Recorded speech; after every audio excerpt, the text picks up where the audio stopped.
Assalamualaikum warahmatullahi wabarakatuh dan selamat petang saya ucapkan kepada doktor dan rakan-rakan. Pada hari ini kami wakil daripada kumpulan 3 iaitu Nur Zawanah binti Ali, Nur Hanisa binti Hasan, Wan Nur Maisara binti Mio Hamzah, Nurul Husna binti Muhammad Sufyan, Jamilah binti Muhammad Syari dan saya iaitu Nur Sarah binti Muhammad Fidus Oi.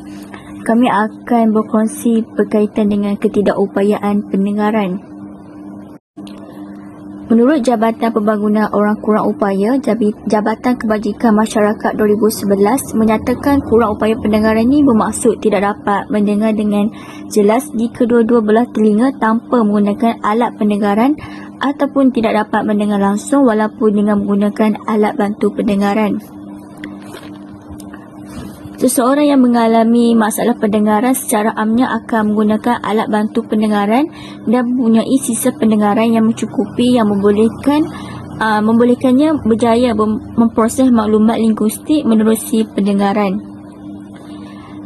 Selain itu, kurang upaya pendengaran boleh dibahagikan kepada dua kategori iaitu pekak dan separa pekak.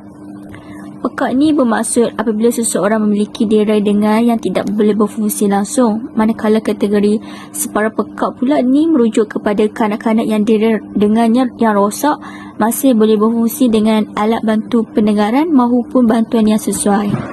Punca ketidakupayaan pendengaran. Punca pendengaran mempunyai dua. Yang pertama adalah masalah pendengar sejak lahir. Boleh lihat adalah daripada keturunan, kekurangan bekalan oksigen ke bahagian otak yang teruk semasa proses kelahiran, mempunyai kelahiran pramatang yang menyebabkan pendengaran, kemudian penyakit kuning jika kita semasa mengandung iaitu rubella, dan juga diabetes semasa mengandung. Ini boleh membuatkan pendengaran tertutup atau kerosakan pendengaran sejak lahir. Yang kedua adalah kecederaan dan penyakit.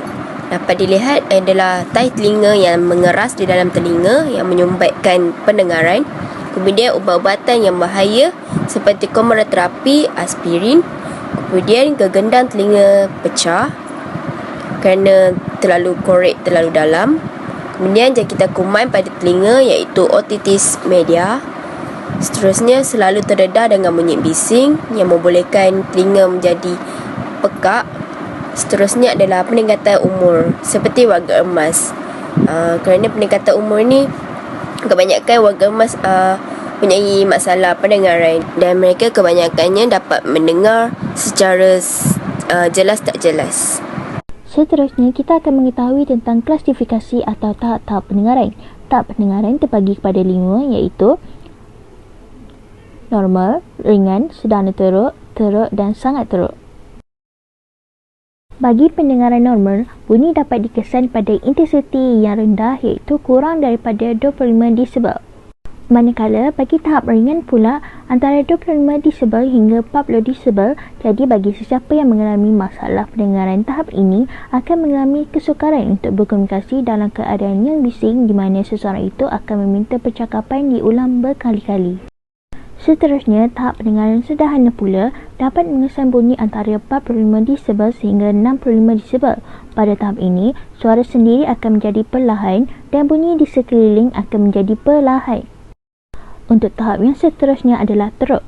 Bagi tahap teruk pula, mula mengesan bunyi pada intensiti antara 70 desibel sehingga 85 desibel.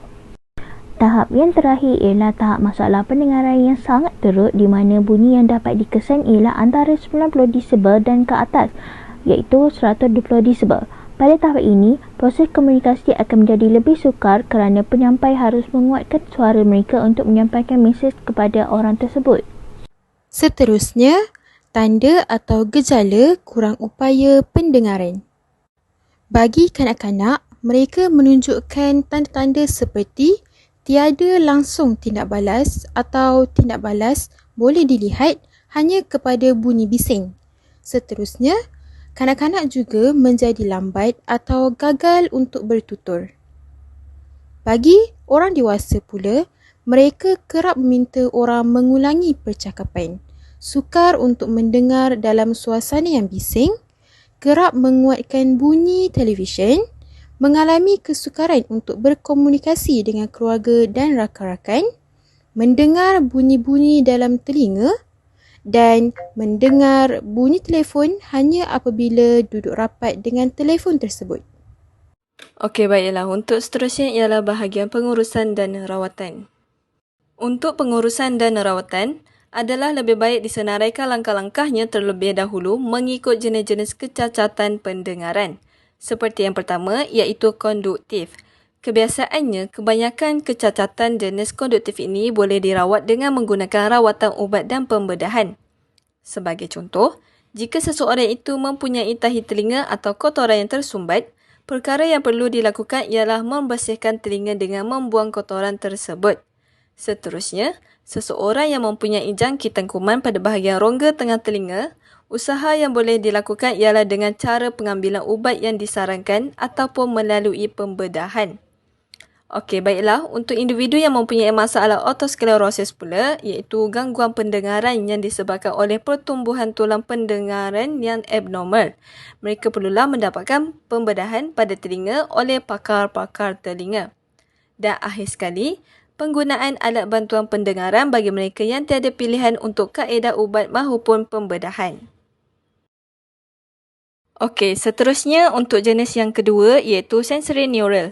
Selalunya ketidakupayaan pendengaran jenis ini melibatkan mereka yang kehilangan pendengaran yang kekal dan tidak dapat dipulihkan sama ada dengan menggunakan ubat atau pembedahan. Jadi, bagi menguruskan masalah pendengaran jenis ini adalah dengan menggunakan kaedah keupayaan pendengaran iaitu dengan penggunaan alat bantuan pendengaran yang sempurna. Selain itu, implan kokliar amat diperlukan terhadap mereka yang mengalami kecacatan pendengaran yang teruk serta bagi mereka yang masih tidak memberi kesan melalui penggunaan alat bantuan pendengaran. Usaha yang seterusnya ialah dengan menjalani latihan kaedah komunikasi iaitu kemahiran mendengar dan kemahiran komunikasi. Dan akhir sekali, bagi kanak-kanak yang mengalami masalah ketidakupayaan pendengaran sejak lahir, mereka perlulah mendapatkan program intervensi lebih awal bagi merangsang perkembangan kognitif dan bahasa mereka. Antara pilihan komunikasi yang boleh didapatkan ialah seperti komunikasi lisan, cute speech dan bahasa isyarat. Okey, baiklah. Seterusnya kita akan lihat pula tentang pemulihan yang boleh diberikan ataupun diberi pendedahan kepada ibu bapa kepada anak-anak mereka. Okey, yang pertama, intervensi awal perlu bermula sebaik sahaja kanak-kanak mula dikesan mengalami masalah pendengaran seawal usia 6 bulan lagi. Okey, selain itu, pihak-pihak tertentu ataupun pihak pakar seperti doktor juga boleh memberi maklumat atau pendedahan kepada ibu bapa serta pendidikan tentang pendengaran yang normal, pertuturan dan perkembangan bahasa. Okey, seterusnya kita juga terdapat beberapa program intervensi awal yang boleh dirujuk. Okey, iaitu pakar telinga, hidung dan tekak iaitu speech pathologist dan juga audiologist di hospital. Okay, selain itu di klinik kesihatan, community based rehabilitation center, pertubuhan bukan kerajaan NGO seperti Persekutuan Orang Pekak Malaysia. Seterusnya di sekolah pendidikan khas dan juga sekolah cacat pendengaran oleh Kementerian Pendidikan.